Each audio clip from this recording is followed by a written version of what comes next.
Hello दोस्तों, DPR study centre में आप सभी का स्वागत है। देखिए, आरआरबी एनटीपीसी का एग्ज़ाम आप लोगों का 16 मार्च से स्टार्ट होने वाला है और इसके लिए हम यह प्रीवियस ईयर क्वेश्चन जो है प्रैक्टिस के लिए आप लोगों को दे रहे हैं और यह डेली बेसिस पर आप लोगों को यह मिलता रहेगा। सबसे अच्छा तैयारी अगर माना जाए तो किसी भी एग्ज़ाम को निकालने के लिए सबसे अच्छा तरीका यही है कि उसके प्रीवियस ईयर पेपर को आप जो है डेली बेसिस पर प्रैक्टिस कीजिए। उससे क्या है, आपका ज़्यादा से ज़्यादा प्रश्न तैयार होगा और एक एग्ज़ाम का जो लेवल है कि किस तरीके का प्रश्न उस एग्ज़ाम में पूछा जाता है, आपको इसका एनालिसिस अच्छी तरीके से हो जाएगा और एग्ज़ाम में आप प्रश्नों को बहुत आसानी से हल कर सकते हैं। अगर आप प्रीवियस ईयर क्वेश्चन को कर रहे हैं, प्रैक्टिस कर रहे हैं अच्छी तरीके से, तो आप हल करने में सक्षम हो जाएंगे। तो आइए देखा जाए। देखिए, पहला प्रश्न है, इसमें क्या लिया गया है। पहला प्रश्न पूछा गया था, भारत में अंतरिक्ष आयोग के अंतरिक्ष विभाग की स्थापना कब हुई थी।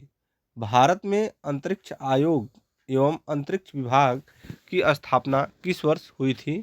तो इसका राइट आंसर हो जाएगा 1972। कब हुआ था? 1972 में हुआ था। ऑप्शन बी करेक्ट आंसर हो जाएगा 1972। अगला प्रश्न देखते हैं, क्या दिया गया है। पुरी स्थित जगन्नाथ मंदिर को किस वंश के शासकों ने बनवाया था। तो ये जो पुरी स्थित जगन्नाथ मंदिर है, यह किस वंश के शासकों के द्वारा बनवाया गया था। गंग वंश। क्या होगा? ऑप्शन सी राइट आंसर हो जाएगा। गंग वंश के शासकों के द्वारा इसे बनवाया गया था। अगला प्रश्न देखते हैं, बांग्लादेश में गंगा नदी को किस नाम से जाना जाता है। देखिए, ये सारा प्रश्न जो है कि आपका पूछा गया प्रश्न है, यानी कि पीवाईक्यू आधारित प्रैक्टिस सेट आपको हम करा रहे हैं। बांग्लादेश में गंगा नदी को किस नाम से जाना जाता है। तो गंगा नदी को बांग्लादेश में पद्मा के नाम से जाना जाता है। ऑप्शन बी करेक्ट आंसर हो जाएगा। इसे पद्मा बोला जाता है बांग्लादेश में गंगा नदी को।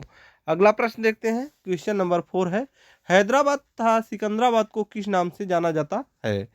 हैदराबाद तथा सिकंदराबाद को किस नाम से जाना जाता है। तो इसको जुड़वा शहर किस नाम से बोलते हैं।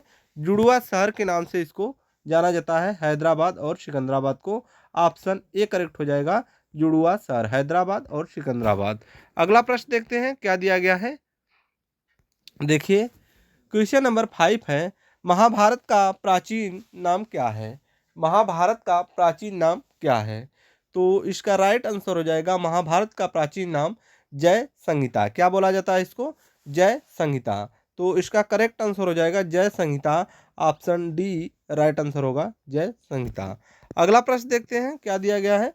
क्वेश्चन नंबर 6 है, सबसे प्राचीन वेद कौन सा है।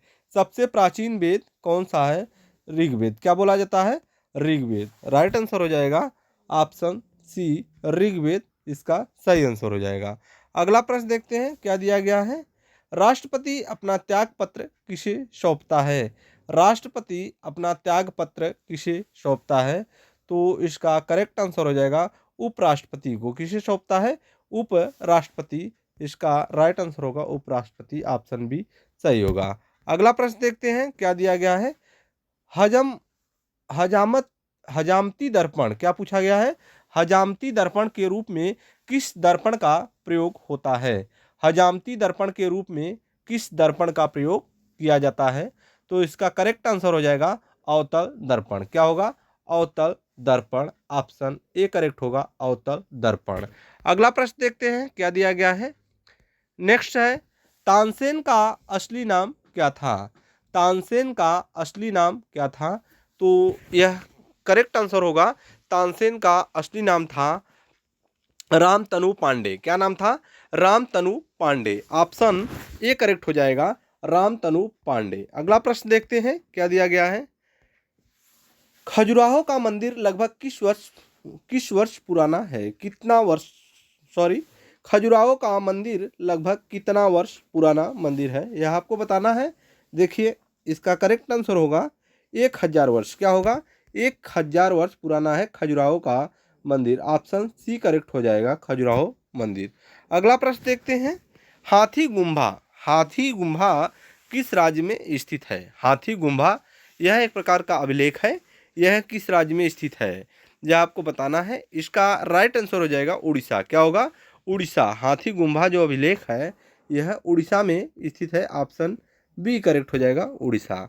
अगला प्रश्न देखते हैं, क्वेश्चन नंबर 12 है, गोकक झरना कर्नाटक के किस जिले में स्थित है? गोकक झरना कर्नाटक के किस जिले में स्थित है? तो यह बेलगावी। कहाँ पर स्थित है? बेलगावी में स्थित है गोकक झरना। ऑप्शन सी करेक्ट हो जाएगा, बेलगावी। अगला प्रश्न देखते हैं, क्वेश्चन नंबर 13 है, अम्लीय वर्षा का मुख्य कारण क्या है? अम्लीय वर्षा का मुख्य कारण क्या है? तो इसका करेक्ट आंसर हो जाएगा SO2 और NO2। क्या होगा? SO2 और NO2। इसका राइट आंसर होगा ऑप्शन बी, SO2 और NO2 इसका करेक्ट आंसर होगा। अगला प्रश्न देखते हैं, गुड अर्थ पुस्तक के लेखक कौन है? गुड अर्थ पुस्तक के लेखक कौन है? तो इसका सही आंसर होगा पर्ल एस बक। क्या हो जाएगा? Pearl S Buck. Option B right answer हो जाएगा, पर्ल एस बक। अगला प्रश्न देखते हैं, क्या पूछा गया है, भारत की प्रथम युद्धक मिसाइल कौन सी है? भारत की प्रथम युद्धक मिसाइल कौन सी है? तो इसका करेक्ट आंसर होगा पृथ्वी। क्या होगा? पृथ्वी। ऑप्शन डी करेक्ट हो जाएगा, पृथ्वी। ऑप्शन डी सही होगा। अगला प्रश्न देखते हैं, क्या दिया गया है। देखिए, सामाजिक सुधार करने वाला प्रथम मुसलमान शासक कौन था? सामाजिक सुधार करने वाला प्रथम मुसलमान शासक कौन था? तो इसका राइट आंसर होगा जलालुद्दीन अकबर। क्या होगा? जलालुद्दीन अकबर। इसका करेक्ट ऑप्शन मिलेगा, option A, Jalaluddin Akbar. Sorry, ये नहीं है, ये अलाउद्दीन है। इसका राइट आंसर हो जाएगा Jalaluddin Akbar. Option B correct होगा, ऑप्शन बी इसका राइट आंसर है। अगला प्रश्न को देखते हैं। देखिए, आयात निर्यात बैंक एग्जिम बैंक की स्थापना कब हुई थी? आयात निर्यात बैंक एग्जिम बैंक की स्थापना कब हुई थी? तो यह 1982। कब किया गया था? 1982 में इसका स्थापना हुआ था। ऑप्शन ए करेक्ट हो जाएगा, 1982। नेक्स्ट देखते हैं, अगला प्रश्न क्या है, ट्रांजिस्टर। क्या है? ट्रांजिस्टर का आविष्कार किस वर्ष हुआ था? ट्रांजिस्टर का आविष्कार किस वर्ष हुआ था? 1948। कब हुआ था? 1948 में ट्रांजिस्टर का आविष्कार किया गया था। ऑप्शन सी करेक्ट होगा, 1948। अगला प्रश्न देखते हैं, क्वेश्चन नंबर 19 है, अकबर का राजस्व मंत्री कौन था? अकबर का राजस्व मंत्री कौन था? तो इसका करेक्ट आंसर होगा टोडरमल। क्या होगा? टोडरमल। ऑप्शन बी सही हो जाएगा, अकबर का जो है कि राजस्व मंत्री थे। अगला प्रश्न देखते हैं, क्या दिया गया है, पृथ्वी का ध्रुवीय व्यास लगभग कितना किलोमीटर होता है? पृथ्वी का ध्रुवीय व्यास लगभग कितना किलोमीटर होता है? तो यह 12,714 किलोमीटर होता है। कितना होता है? 12,714 किलोमीटर होता है पृथ्वी का ध्रुवीय व्यास। ऑप्शन सी राइट आंसर होगा। अगला प्रश्न देखते हैं, क्या दिया है। देखिए, लोहे का निष्कर्षण मुख्यतः किस अयस्क से किया जाता है? लोहे का निष्कर्षण मुख्यतः किस अयस्क से किया जाता है? तो इसका राइट आंसर होगा हेमेटाइट। क्या होगा? हेमेटाइट। ऑप्शन डी करेक्ट होगा, हेमेटाइट। नेक्स्ट देखते हैं, अगला प्रश्न देखते हैं, क्या है, भारत का सबसे बड़ा बंदरगाह कौन सा है? भारत का सबसे बड़ा बंदरगाह कौन सा है? यह है मुंबई। क्या है? यह मुंबई है। ऑप्शन सी राइट आंसर होगा, मुंबई। अगला प्रश्न देखते हैं, क्या दिया गया है, पारिस्थितिकी तंत्र की संकल्पना किसने दी थी? पारिस्थितिकी तंत्र की संकल्पना किसने दी थी? तो इसका करेक्ट आंसर हो जाएगा टांसले। क्या होगा? Tansley. Option D correct answer हो जाएगा, टांसले। नेक्स्ट देखते हैं, अगला प्रश्न है, क्या दिया गया है, भारत में 14 बैंकों का राष्ट्रीयकरण कब हुआ था? भारत में 14 बैंकों का राष्ट्रीयकरण कब हुआ था? यह हुआ था 19 जुलाई 1969। कब हुआ था? 19 जुलाई 1969 को 14 बैंकों का राष्ट्रीयकरण किया गया था। ऑप्शन बी करेक्ट आंसर होगा। अगला प्रश्न देखते हैं क्या दिया गया है। क्वेश्चन नंबर 25 है, संविधान सभा का गठन किस मिशन की सिफारिश पर हुआ था? संविधान सभा का गठन किस मिशन की सिफारिश पर हुआ था? तो इसका करेक्ट आंसर मिलेगा आपको कैबिनेट मिशन। क्या होगा? कैबिनेट मिशन की सिफारिश पर हुआ था। ऑप्शन सी करेक्ट आंसर होगा कैबिनेट मिशन। अगला प्रश्न देखते हैं। क्वेश्चन नंबर 26 है, भारत का प्रथम नागरिक कौन होता है? भारत का प्रथम नागरिक कौन होता है? तो भारत का प्रथम नागरिक जो होता है वह राष्ट्रपति। कौन होते हैं? राष्ट्रपति भारत के प्रथम नागरिक कहे जाते हैं। इसका करेक्ट आंसर है ऑप्शन बी राष्ट्रपति। अगला प्रश्न देखते हैं क्या दिया गया है। अगला प्रश्न है, ध्वनि को किस इकाई में मापा जाता है? ध्वनि को किस इकाई में मापा जाता है? तो डेसिबल। क्या होगा? डेसिबल। इसका करेक्ट आंसर मिलेगा आपको decibel. Option B, option B सही है, डेसिबल। अगला प्रश्न देखते हैं क्या दिया गया है। नेक्स्ट देखते हैं क्वेश्चन नंबर 28, गांधी जी का जन्म गुजरात के किस स्थान पर हुआ था? गुजरात के किस स्थान पर हुआ था गांधी जी का जन्म? तो इसका करेक्ट आंसर हो जाएगा पोरबंदर। क्या होगा? पोरबंदर नामक स्थान पर हुआ था। ऑप्शन डी करेक्ट हो जाएगा, पोरबंदर।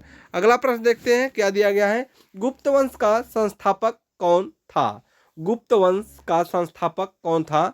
श्रीगुप्त। कौन था? Srigupta. Option C correct answer हो जाएगा, श्रीगुप्त।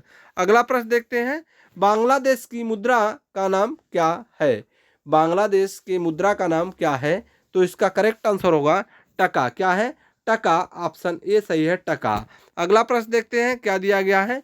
क्वेश्चन नंबर 31 है, शनिवार किसका अयस्क है? शनिवार किसका अयस्क है?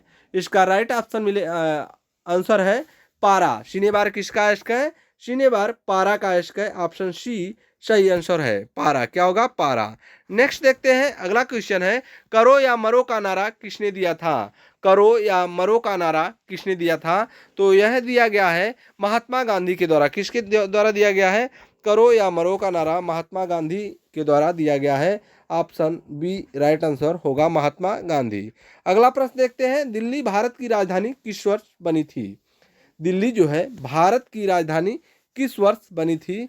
1912 ईस्वी में। किस वर्ष? 1912 ईस्वी में दिल्ली को भारत की राजधानी घोषित किया गया था। ऑप्शन बनी थी। ऑप्शन बी सही आंसर है। अगला प्रश्न देखते हैं क्या दिया गया है। देखिए नेक्स्ट है क्वेश्चन नंबर 34 है, मिट्टी के कटाव का मुख्य कारण क्या है? मिट्टी के कटाव का मुख्य कारण क्या है? तो इसका करेक्ट आंसर होगा जंगलों का कटना। क्या हो जाएगा? जंगलों का कटना। इसका राइट आंसर मिलेगा आपको, जंगलों का कटना। ऑप्शन सी सही आंसर है। अगला प्रश्न देखते हैं क्वेश्चन नंबर 35, हेलबिड का भव्य मंदिर किसके द्वारा स्थापित किया गया था? हेलबिड का भव्य मंदिर किसके द्वारा स्थापित किया गया था? इसका राइट आंसर हो जाएगा होयसलाओं के द्वारा। किसके द्वारा?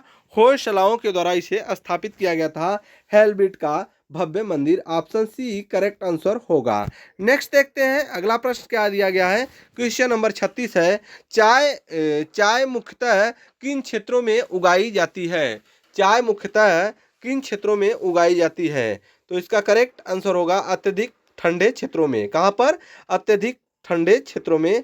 ऑप्शन सी करेक्ट आंसर होगा, ऑप्शन सी सही होगा, अत्यधिक ठंडे क्षेत्रों में। अगला प्रश्न देखते हैं, कांच में से गुजरने पर प्रकाश के किस रंग की गति सबसे धीमी होती है? कांच में से गुजरने पर प्रकाश के किस रंग की गति सबसे धीमी होती है? इसका राइट आंसर हो जाएगा बैगनी। किस रंग का? बैगनी रंग की गति जो है सबसे धीमी होती है। ऑप्शन बी करेक्ट आंसर होगा, बैगनी। अगला प्रश्न देखते हैं क्या दिया गया है। नेक्स्ट है, जापान की करेंसी मुद्रा का नाम क्या है? जापान की जो करेंसी मुद्रा है उसका नाम क्या है? तो उसका नाम येन है। क्या है? येन है जापान की करेंसी मुद्रा। ऑप्शन ए करेक्ट होगा। अगला प्रश्न देखते हैं क्वेश्चन नंबर 39 है, विश्व में अभ्रक माइका जो होता है उसका सबसे बड़ा उत्पादक देश कौन सा है? माइका का सबसे बड़ा उत्पादक देश कौन सा है? तो यह होता है, यह चीन में पाया जाता है। कहाँ पर? चाइना में यह पाया जाता है। इसका राइट आंसर हो जाएगा ऑप्शन बी, चाइना। ठीक है, अगला प्रश्न देखते हैं और अंतिम प्रश्न है, क्या दिया गया है देखिए। अंतिम प्रश्न है इस सेशन का, बेसिन की संधि क्या है? बेसिन की संधि अंग्रेजों ने किसके साथ हस्तांतरित की थी? बेसिन की संधि जो अंग्रेजों के द्वारा हस्तांतरित किया गया था, वह किसके साथ हस्तांतरित किया गया था, यही आपसे पूछा जा रहा है इस प्रश्न में। तो इसका राइट आंसर हो जाएगा पेशवा। क्या हो जाएगा? यह पेशवा के द्वारा हस्तांतरित किया गया था। ऑप्शन डी करेक्ट आंसर हो जाएगा, पेशवा। तो ये 40 प्रश्न का जो है कि सेट था, PYQ आधारित प्रैक्टिस सेट आपको हम कराए हैं, और इसी प्रकार आपको डेली बेसिस पर यह प्रैक्टिस सेट उपलब्ध होता रहेगा और आप अच्छे से इसको रिवाइज करते रहिए। धीरे धीरे आपका सारा एक इतना ज़्यादा प्रश्नों का पैकेज तैयार हो जाएगा कि आप पूरी तरीके से एग्जाम में बैठने लायक तैयार हो जाएंगे। तो फिर मिलते हैं एक अगले वीडियो के साथ, तब तक के लिए धन्यवाद।